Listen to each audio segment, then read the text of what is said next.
E como que chega para você isso? Você tem um cheiro do que está acontecendo e vai atrás, se aprofunda Rogério, não há um a único dia investigação? onde eu não receba pelo menos 10 denúncias. Ah, é? Da mais diversa assim, qualidade, algumas consistentes, outras não. Eu até me sinto frustrado porque eu não consigo contemplar toda essa demanda. Por que isso acontece? Porque no nosso país as pessoas não confiam totalmente nas nossas instituições, o que é muito triste.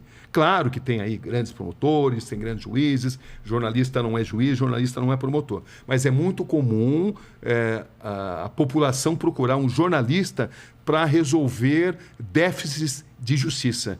Nós somos um país profundamente injusto, principalmente se você sofre e padece da desigualdade social, desigualdade econômica, né? É uma história muito ampla essa. Mas eu sou muito procurado. Eu imagino. Então, não há um dia onde eu não recebo. Se eu abrir para você as minhas redes sociais e for aqui no Instagram, você vai ver a quantidade, mensagem. E eu fico triste por causa disso, porque eu não consigo atender a toda essa demanda. E como você entendeu? faz uma triagem? Eu fico orgulhoso porque as pessoas confiam em mim.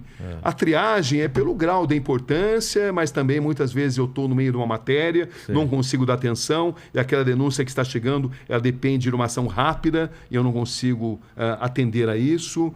É difícil isso, porque você tem que abrir mão de muita coisa que é muito importante. E eu sou muito grato pela confiança que as pessoas têm em mim e muito frustrado por não conseguir atender a todos aqueles que me procuram. Esse da Igreja Católica, os casos chegou através de uma denúncia anônima de que havia um abuso contra coroinhas na cidade de Arapiraca, no interior do estado de Alagoas.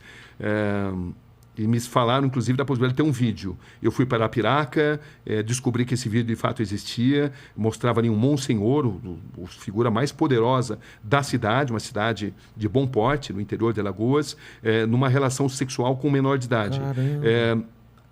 Com a investigação, nós descobrimos que essa relação sexual não era consentida.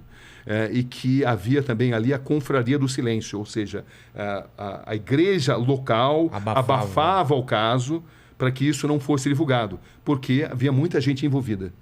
Essa que é a verdade.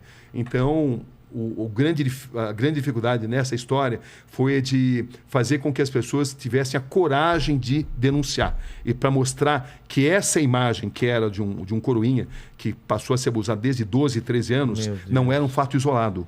E que não se tratava de um ato sexual consentido. Entendi. Ato homossexual consentido, onde não caberia nenhum tipo de reportagem, porque a gente não faz reportagem sobre vida pessoal das pessoas. Entendi. Isso se tornou vida pessoal de indivíduos.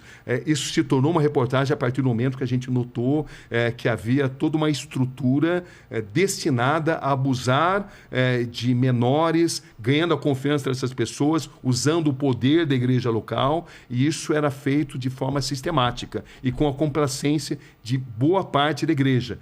Claro que estamos falando de setores da igreja.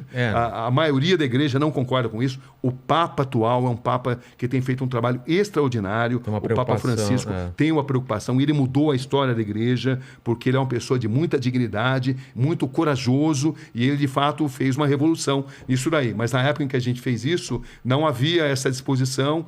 E eu lembro que no começo a gente sofreu ameaças, mas foram 7 documentários onde a gente foi evoluindo. As vítimas começaram a ganhar confiança depois do primeiro documentário.